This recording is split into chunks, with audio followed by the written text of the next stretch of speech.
Wholeness feels slow. Not because you're lazy or scared, but because coming back to yourself happens in layers, like sunlight working its way through fog or roots quietly thickening underground. The world loves speed because speed can be counted and posted. Wholeness doesn't rush to be seen. It moves at the pace of noticing, forgiving, practicing, and trying again. It is stubborn in a gentle way. It asks for rhythm more than fireworks, for form more than frenzy, for days that fit together instead of moments that merely impress. Fragmentation is quick. You can split into versions of yourself by lunchtime. The agreeable meeting self, the efficient inbox self, the charming friend, the stoic partner. Each role takes the wheel for a while, and if you keep shifting fast enough, no part has to sit with what it feels. Speed lets you outrun the strange ache that asks, is this how you want to live? Wholeness does the opposite. It invites the parts into the same room and gives them chairs. It won't let the loudest voice run the meeting. It wants everyone heard, the ambitious one, the tired one, the scared one, the playful one. At first, that gathering feels useless. You clean one corner of your desk and the rest looks worse. You keep your promise to stretch for 5 minutes and nothing dramatic changes. You speak more honestly and the conversation takes longer. If you're used to results that scream, the quiet wins of wholeness are easy to miss, but they compound. A clean corner stays clean. 5 minutes turns into 7 because your body likes how it feels. Honest words make future talks easier. The world outside may not clap, but inside you can hear less buzzing and more breath. The reason wholeness feels slow is that it depends on integration, and integration takes time. Carrying a box of puzzle pieces is fast. Putting the puzzle together asks for patience with edges. You try, adjust, and try again. The piece labeled rest has to sit near the piece labeled drive, or both become thin and brittle. The piece labeled truth needs a neighbor called tenderness, or it cuts everyone's hands. When the pieces learn each other's edges, energy stops leaking through the cracks. You get steadier without getting smaller. None of this requires perfect conditions. It asks for small, repeatable moves. Leave a little air between tasks so your brain can land. Put the hardest thing in the first protected hour and let your phone be far away. Eat the food that won't argue with you. Step outside for 2 minutes, even on busy days. These are not grand gestures. They're brackets holding the day in a kinder shape. The point isn't to manufacture a flawless routine. It's to build enough scaffolding that your best self has something to stand on. Wholeness isn't the enemy of ambition. It's the ally that keeps ambition from burning the house down. You can still want big, daring things. You just don't trade your sleep, your relationships, or your sense of self for a constant spike of progress. Think of musicians who practice scales for years so the difficult piece feels natural in concert. Wholeness is your scale work. You repeat the basics until pressure doesn't knock you off your form. Speed without form gives you highlights. Form gives you longevity. Relationships show the same math. Chemistry is fast. Repair is slow. It's 1,000 small agreements that say, I choose you when life is ordinary.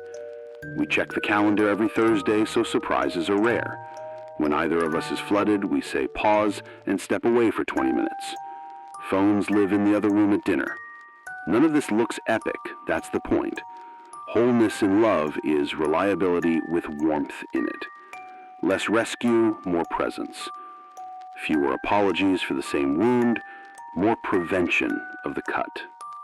If you lead a team, you can make wholeness easier by changing what earns praise. Don't reserve applause for midnight heroics. Celebrate the person who made midnight unnecessary. Publish the checklist that turns chaos into a path. Ask one grounding question in every meeting. What will make the right thing easy next week? People learn what matters by watching what gets attention. When calm gets the spotlight, calm spreads. When calm spreads, creative risks become safer because the floor won't collapse if the experiment fails. Of course, the old pull towards sprinting returns.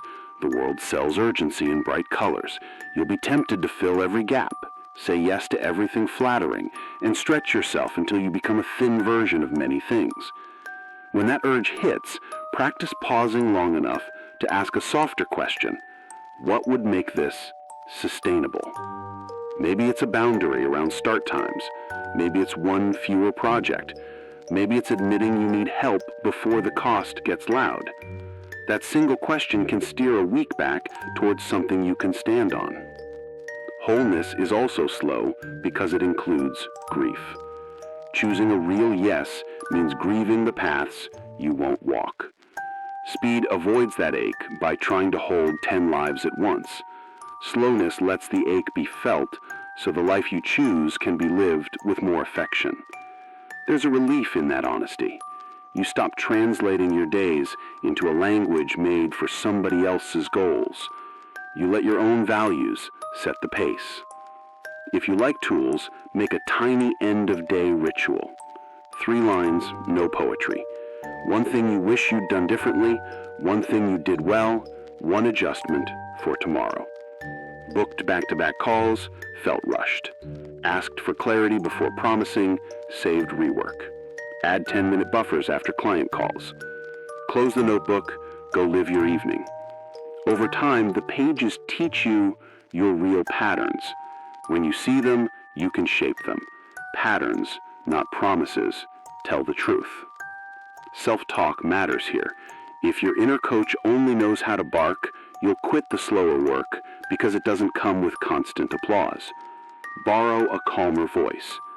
We're learning form. We don't need to impress, we need to return. Speak to yourself like someone you want to keep.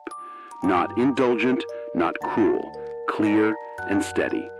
Shame is noisy, but bad at teaching. Kindness is quiet and stubborn. It stays in the room until the skill arrives. What about setbacks? They're part of the rhythm. You will miss a morning. You will scroll when you meant to stretch. You will say yes because you were afraid to disappoint. The old script will try to sink its hooks. See? You can't change. That's the moment to prove you can. Not by heroic penance, but by ordinary return. Name what happened without adjectives. Make the smallest helpful adjustment. Begin again the next hour, not next month. Wholeness isn't a straight line. It's a home you keep walking back to. Here's a small test I like. Did I move today like someone I can depend on?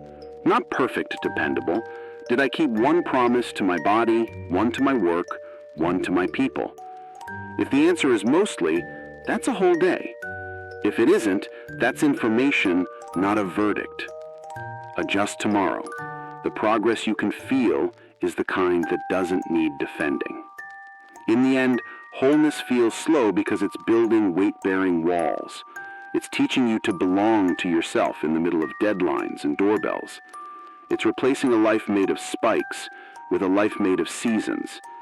That pace won't trend. It will, however, hold. And when the weather turns, as it always does, you'll be glad for a life stitched with quiet seams. Clear mornings, honest words, work with a spine, love that keeps choosing, a self you recognize even when the lights are off. One more small experiment. Tomorrow, let one thing take its full time. Drink your tea without a screen, walk the extra block, write the message once, then read it like the person receiving it matters. None of it will look like much. That's fine. Tiny, honest minutes are how wholeness grows. Keep giving them to yourself. The rest will settle into place at a human speed. The speed of coming home.